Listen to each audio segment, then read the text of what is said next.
Friends, மல்லி சீரியல்ல இதுக்கப்புறம் என்ன நடக்க போகுது அப்படின்றத இந்த வீடியோவில் பார்க்கலாம். இப்போ மயிலுவை ட்ராப் பண்ணுறதுக்காக விஜய் போயிருக்காருங்க.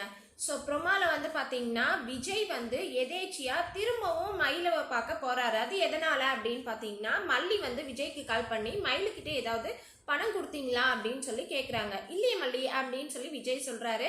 ஸோ அதுக்கு நம்ம மல்லி என்ன சொல்கிறாங்கன்னு பார்த்தீங்கன்னா, கொஞ்சம் மயிலுக்கிட்ட பணம் கொடுத்துருங்களா அப்படின்னு சொல்லிட்டு சொல்கிறாங்க. சரி மல்லின்னு சொல்லிட்டு திரும்பவும் போகிறாரு. அதாவது ஃபஸ்ட்டே மயிலுவை விட்டுட்டு திரும்ப வந்துட்டுருக்காரு. வந்துட்டு இருக்கும்போது நம்ம மல்லி இந்த மாதிரி ஃபோன் பண்ணி சொன்னதுனால திரும்பவும் அந்த இடத்துக்கு போகிறாரு.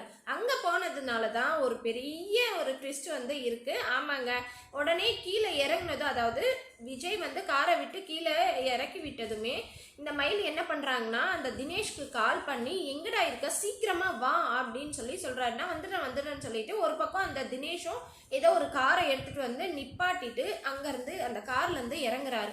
கார்லேருந்து இறங்கி நேராக மயிலுக்கிட்ட தான் போக போகிறாரு. அந்த டைமில் தான் நம்ம விஜய் பணம் கொடுக்கறதுக்காக காரில் இறங்க போகிறாரு. அந்த சமயத்தில் நம்ம விஜய் ப்ரொமோவில் மயிலுவையும் தினேஷையும் ரெண்டு பேரையும் ஒன்றா பார்க்குற மாதிரி தெரியுது. அது கண்டிப்பாக உண்மையாக இருந்துச்சு அப்படின்னா உண்மையிலே சூப்பராக இருக்கும். இந்த மயில் பார்த்திங்கன்னா அவங்க அண்ணியையும் சரி அவங்க அக்கா மல்லியையும் சரி ரொம்பவே அவமானப்படுத்தி அசிங்கப்படுத்தி ரொம்பவே திமிராக நடந்துக்கிறாங்க.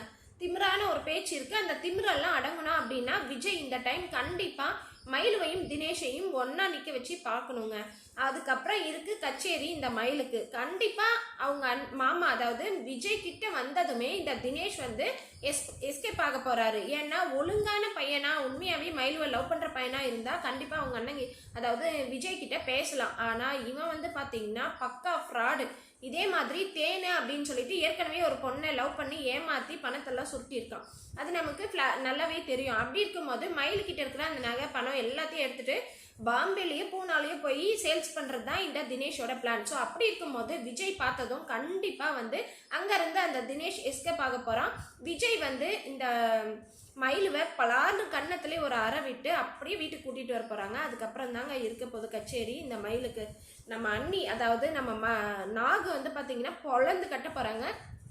இந்த மயிலோட கொழுப்பு எல்லாத்தையும் அடக்க போகிறாங்க. சரிங்க, இதெல்லாம் ஒரு பக்கம் இருக்கட்டும். இன்னொரு பக்கம் நம்ம தீபனை நினச்சா ரொம்பவே சந்தோஷமாக இருக்குது. அந்தளவுக்கு சந்தோஷப்படுறாரு. ஏன்னா லாஸ்ட் எபிசோடில் நம்ம தீபிகா கூப்பிட்டதுமே 3 மாதத்துக்குள்ளே பொட்டி பொட்டிக்க கட்டிட்டு எஸ்கேப் ஆயிடணும், வீட்டுக்கு போய் சேர்ந்துடணும் அப்படின்னு சொல்லிட்டு விஜய் கிட்ட சொல்லியிருந்தாரு தீபன். ஸோ அதுக்கப்புறம் வீட்டுக்கு வந்துடுறாரு தீபன். வந்ததும் நம்ம ஐஷு குட்டி என்ன சொல்கிறாங்கன்னா, நீங்கள் இங்கே தான் இருக்க போகிறீங்களா அப்படின்னு சொல்லி ரொம்பவே ஆசையாக கேட்குறாங்க.